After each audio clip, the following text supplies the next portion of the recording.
Count Corlett. Deputy Harris has chosen a song from the 1970s as his new theme song. Bachman Turner Overdrive's You Ain't Seen Nothing Yet. It's a great song, but I can think of one or two other tunes from that decade that might be more appropriate. For example, I can think of The Who, Won't Get Fooled Again, from 1971.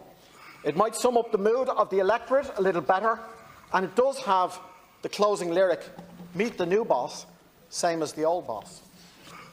More seriously, on March the 26th, 2020, this Dáil gave a standing ovation to all of the frontline workers who were risking their lives for us as COVID struck. You yourself were Caretaker Minister for Health at the time.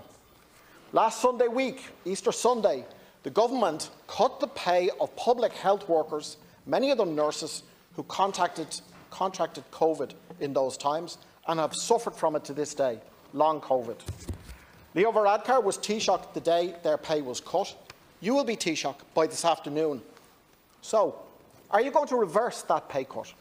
Or are you going to let it stand? Because I put it to you, if you do decide to let it stand, you are starting off in your new job, standing over one of the most miserable actions taken by any Irish government in recent years.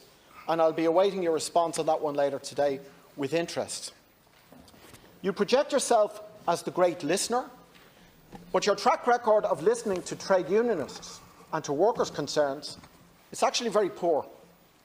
Ambulance paramedics fighting union busting were forced into the first national ambulance strike in the history of this state on your watch as Health Minister. Nurses fighting for a decent pay increase were forced into only the second national nurses' strike in the history of the state. Now you seem to be flying kites about the possibility of delaying improvements to workers' sick leave entitlements. Try to do this, Minister, and you will meet a storm of opposition.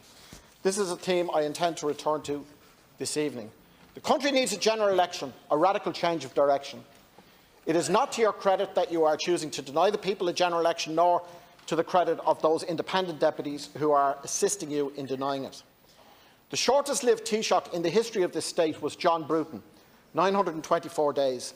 Even if you manage to stretch this out until March of next year, I think you are going to be the new holder of that record. Thank you, Deputy. I'll conclude by saying the people will see that the new boss is the same as the old boss, and I definitely don't think that they're going to be fooled again. You might bring a turntable with you the next time.